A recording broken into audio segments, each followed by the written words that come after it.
I asked you why you didn't bring this story forward.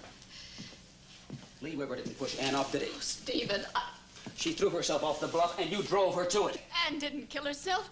I didn't drive her to do anything like that. It really happened when you went to that bluff and saw Ann standing at the edge. Stephen, I told you. Did she jump? No. Did you push her? No. Why'd you go after her? Because I couldn't stand it any longer. I had to tell her. I had to tell her. Because I thought then she'd understand, and she'd help me so I wouldn't have to lose you. I had to tell her I wasn't her mother. I never had any children.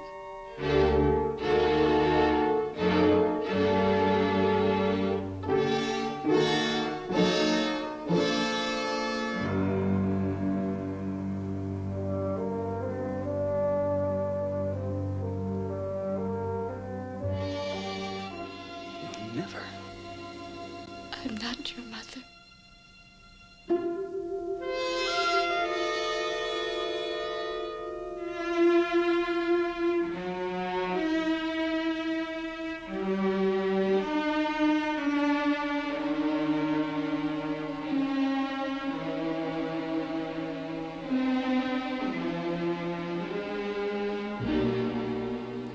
Who is Ann's mother? Who is my mother?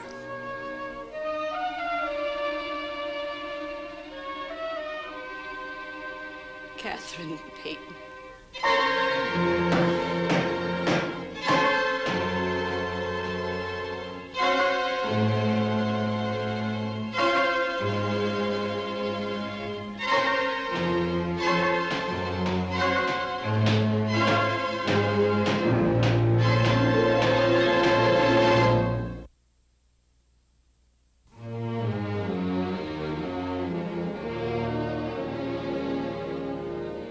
Catherine Peyton. Yes. Was Ann's mother? And mine? Yes, Stephen.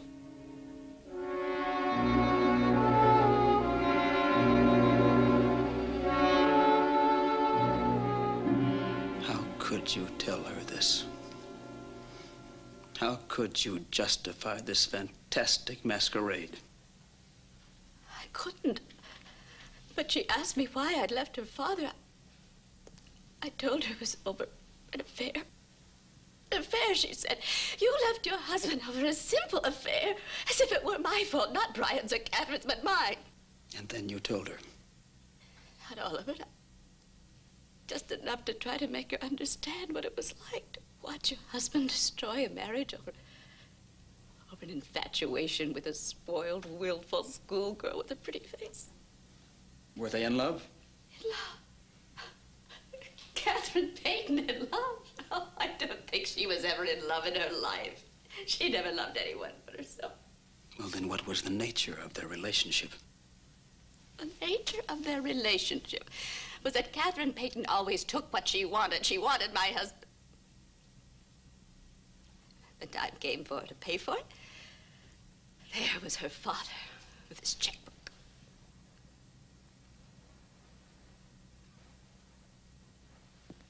Stephen, what do you think Brian Cord lived on all those years? Are you telling me that he received financial help from Martin Peyton? Call it what it was. It was blackmail. Did you tell Ann that her father had been a blackmailer? She insisted on knowing the truth. I couldn't hide it. So Brian Cord got his price for keeping silent. A regular check and a good one. And Catherine married Leslie Harrington and spent the rest of her life queening it over Peyton Place as though none of this had ever happened. So her father was a blackmailer who had been involved with Catherine Peyton. But you let her leave the house still believing you were her mother? Yes. Why? Because I realized I'd already gone too far. You'd gone just as far as you'd wanted to. I was afraid Mr. Peyton might hear me. He might have overheard you at any time, from the beginning. You did this as coldly and deliberately as anything you've done in your entire life. Objection, Your Honor. Counsel is not here to pass judgment on the witness, but to defend his own client against a charge of murder. Mr. Cord? Your Honor, This witness claims to have seen an alleged attack on the bluff. I believe this is an alibi for her own actions. By her own admission, Mrs. Cord's first conversation with the deceased left this already unstable girl in a state of great emotional turmoil. Now, it's my purpose to show that Mrs. Cord went after her, not as she testified, because she couldn't bear to watch Anne suffer anymore, but to finish what she'd begun, to revenge herself on Brian Cord and Catherine Peyton by destroying their daughter. You may proceed, Mr. Cord. When you saw Anne again, for the last time, did you tell her you were not her mother? Yes. Did you give her a full history of her illustrious beginning? I told her that Catherine Peyton was her mother. Under what circumstances did Catherine Peyton meet your husband? My husband was a painter, but not a very successful one, so he got a job teaching painting in a girls' finishing school where Catherine went. And I was the one that told him to take the job. You see, I realized that there he could meet the kind of people who would be able to afford to have him do their portraits. And one of those people was Catherine Peyton. She was just 17 and so beautiful. You see, Catherine Peyton always took whatever she wanted, and when she saw Brian, she wanted him too. Oh, she was very clever. She knew just how to go about it. She commissioned him to paint her portrait as a Christmas present for her father. And the week after Martin Peyton hung that portrait proudly over his mantel, Catherine confessed she was carrying Brian's child. Did you know Mr. Peyton at the time? That was the occasion of our meeting. Martin Peyton called me to come to his home, and he asked me questions. He wanted to know how I had allowed this to happen.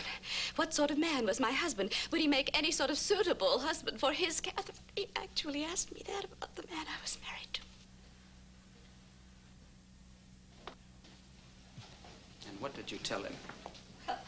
I said under the circumstances, it seemed to me it wasn't a question of suitability, but of necessity. And that if Brian wanted Catherine, then he could have her. I wouldn't stand in the way.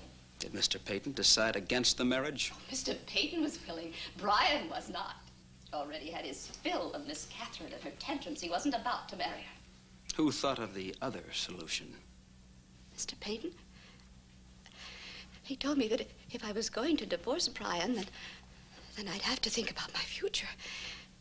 See, I didn't have any money or any training. I didn't know how to support myself, so Mr. Peyton told me that if I would allow my name to be put on the birth records as the mother instead of Catherine, he would provide a good home for me and a job taking care of the child.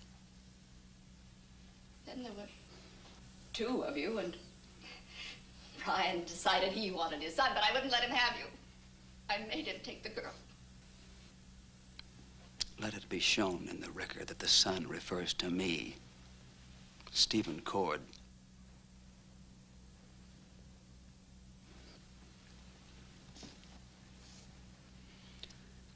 So you raised the boy purely to spite your former husband?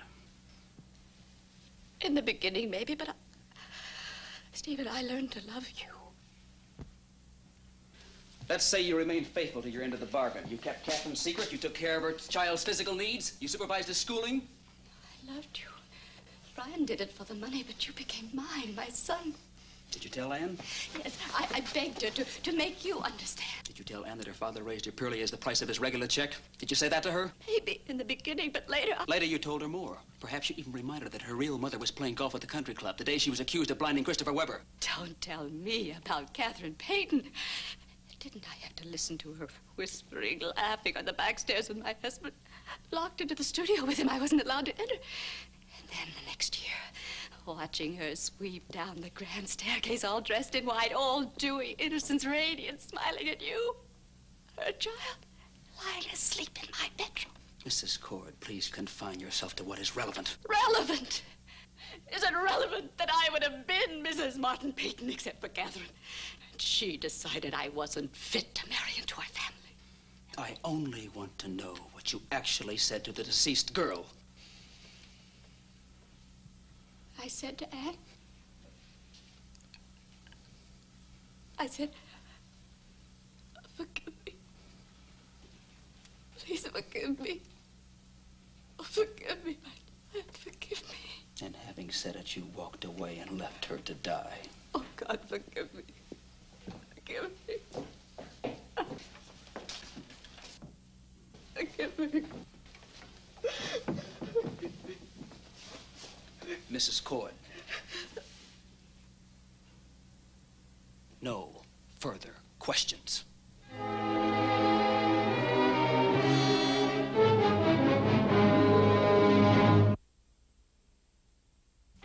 Preview from the continuing story of Peyton Place.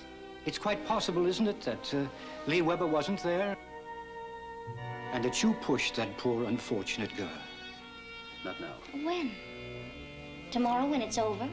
It won't be. It will be. But you can't use me to make your bargains anymore. And you can't make me love her any more or any less by dragging her memory through a garbage heap.